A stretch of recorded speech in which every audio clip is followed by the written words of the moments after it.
Well, that actually brings me to a good point, because Bill and Phil, in your experience, what is the one thing that a team needs to focus on in the Super Bowl in order to win the game? You can kind of pinpoint that.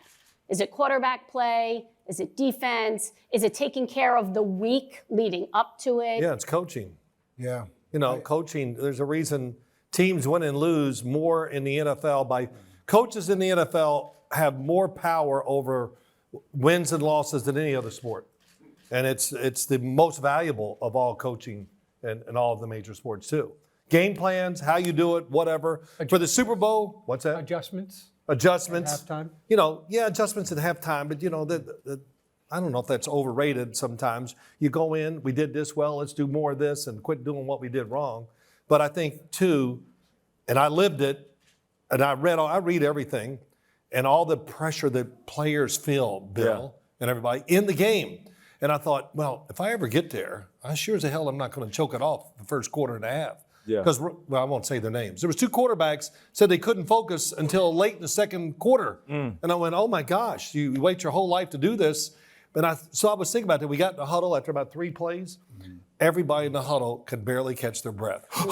And, it was the lights, the moment, the adrenaline, everything. So if you can, you got to withstand that. Kind of like the pregame show for the Super Bowl, right? Yeah. Yeah, exactly. 4 hours. But last thing, though, is this for Bill. Bill and I have talked about this with Drew, our producer right here in front, Drew Kaliski. Shout out to Drew. What's up, Drew? Yeah. Hey! Drew. Is you can't be afraid, and you got to have special plays, I think, ready for all big playoff games. Phil, let me ask you this, because you play for one of the more polarizing coaches, and we talk about, I love your stories. Going into the big game, what was something that was said to you by your head coach? Oh, hell, let it go. Sims, this is true. He said, can't be afraid to go down in flames. Of course, many times in my career, I went down in flames. I walked out of the locker room once. This is a true story. 1984. Bill's outside the locker room, and he's Bill Parcells. Bill Parcells. He's not a rah-rah guy.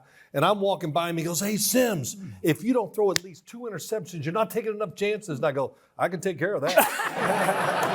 So that's the one I was looking for. That was it. But he was that. Hey, and you guys hear me say it all the time, right? What, Bill? It's not a game of perfection. Right. So don't try to be perfect. Just go and see what happens and live with the results. So. I went in my 4th year in '95, and we lost that game. We had a chance to go back 10 years later. And when you lose, you get there, you go, well, we'll be back. We'll get back there again. And sometimes you never get back. And some people never make it there.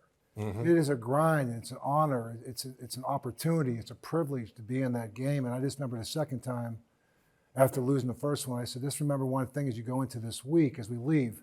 And I left a lot of things to be inserted the second time in the week of the game. You start to think, first time, let's do this. We can work on it for 2 weeks. But the second week, it's stale.